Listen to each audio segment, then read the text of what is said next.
Prime Minister Shri Narendra Modi, Chief Minister Srimati Anandiben Patel, distinguished delegates, ladies and gentlemen, I have the honor of conveying to you the warm wishes of His Majesty the King and the people of Bhutan.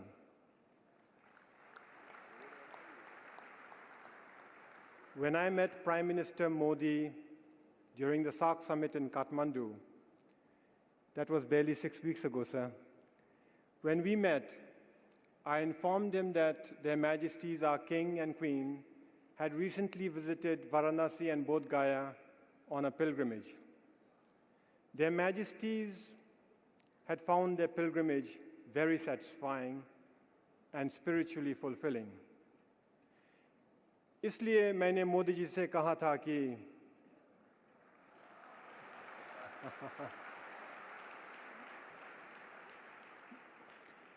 इसलिए मैंने कहा था कि मैं भी धार्मिक यात्रा के लिए वाराणसी और बोध गया जाऊंगा,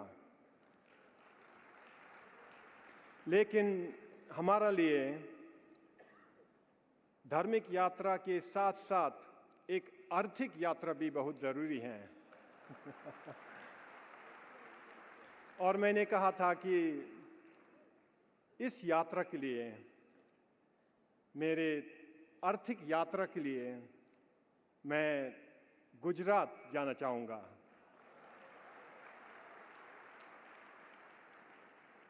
I will go on my spiritual pilgrimage later this week. I will visit Varanasi and I will visit Bodh Gaya. But first, I'm here on my economic pilgrimage. I'm here in Gujarat, the heartland of India's economy, and I'm delighted to be participating. In this vibrant Gujarat summit.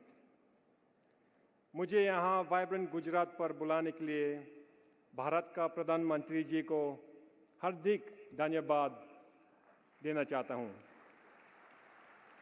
और साथ-साथ में गुजरात का मुख्यमंत्री जी को भी बहुत शुक्रिया कहना चाहता हूँ। Vibrant Gujarat is a phenomenon. It is already the world's largest platform for the exchange of ideas, innovation, and knowledge. What is discussed here by business leaders, by political leaders, by scholars, influences not just entire countries, influences not just entire countries, their politics and their economies, not just in South Asia, but across the rest of the world. This is how I see it. When Gujarat vibrates, its vibrations quickly spread through India to the rest of the world.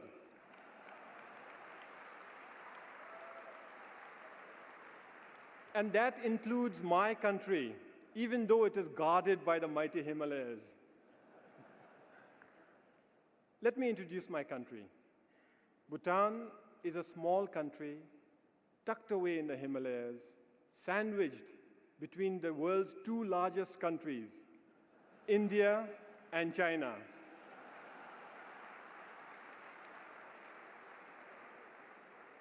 Our economy is small. With a GDP of barely $1.7 billion, I am acutely aware that many of the delegates here are worth more individually than the entire GDP of my country. In fact, some of you I know are worth many times more. Our economy may be small, but we have used our limited resources wisely. Healthcare, for example, is completely free, and so is education.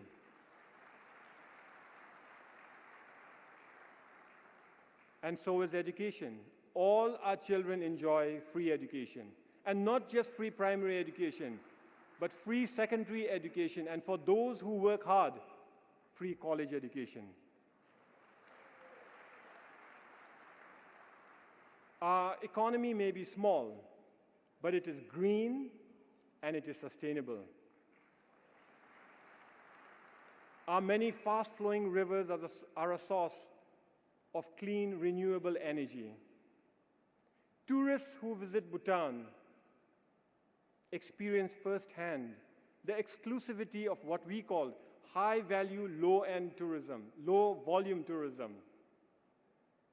And as for agriculture, 95% of our farming is still natural or fully organic. Our economy is small, but we have enjoyed some remarkable successes. I'll give you 3 quick examples. 1, we have achieved economic growth, but without destroying our pristine environment. 72% of our country is under forest cover. More than half our country is protected as national parks and wildlife sanctuaries. And we have pledged to be carbon neutral, promised to be carbon neutral for all time to come. 2, we have achieved social progress, but without undermining our rich culture and heritage. We are the last surviving Mahayana Buddhist state. But truth be told, our traditions are not just surviving, they are thriving. We are flourishing. And 3, we have achieved democracy without having to fight for it. Our people never wanted democracy, so it was introduced in an unprecedented manner, gifted by the throne against the will of the people. Our democracy is only 7 years old, but it is vibrant, it is entrenched, and it is already institutionalized. We have achieved this and much more because of the extraordinary leadership of our kings. Our enlightened monarchs are the chief architects of gross national happiness, a unique development philosophy that strives to balance material growth with inclusiveness, sustainability, and good governance. Our 4th king has famously said that for Bhutan, gross national happiness is more important than gross national product. सकल राष्ट्रीय खुशी सकल राष्ट्रीय उत्पत्ति से ज़्यादा ज़रूरी है. Gross national happiness has attracted considerable attention and interest both within our country and from abroad. And so scholars and philosophers, politicians and economists have offered to define GNH in countless ways. But His Majesty the King has repeatedly reminded us that gross national happiness simply means development with values.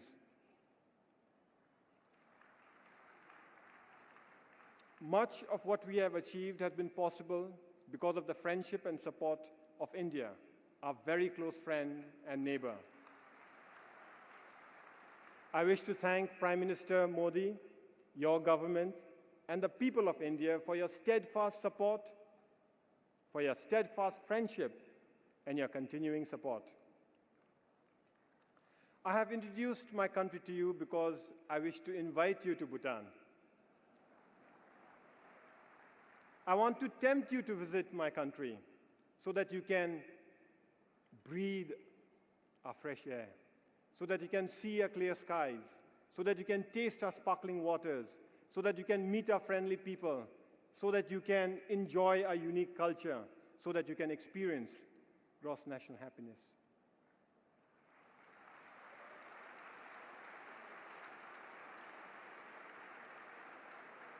If you like what you see, if you like how you feel, if you like the connection with Bhutan, then and only then I will invite you to consider investing in Bhutan.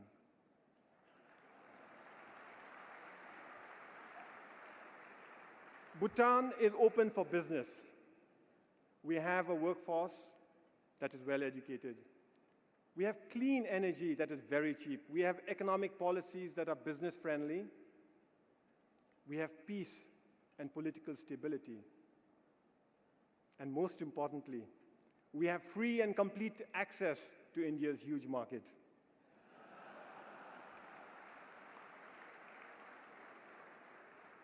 Bhutan is open for business, but open only for businesses that are clean, green, and sustainable.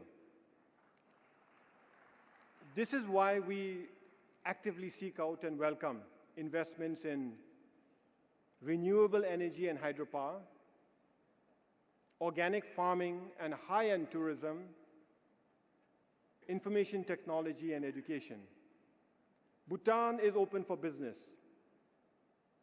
So if you are interested in doing business in Bhutan, if you are interested in doing business with us, if you are interested in doing business with values, if you are interested in the business of gross national happiness, then I am interested in meeting you here in Gujarat, or better still, soon in Bhutan. Thank you for your kind attention. Tashidile.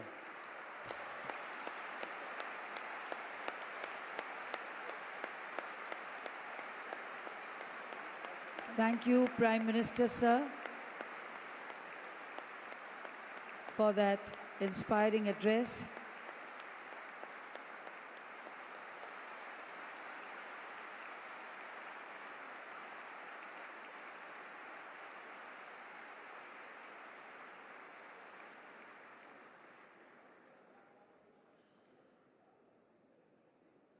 Honorable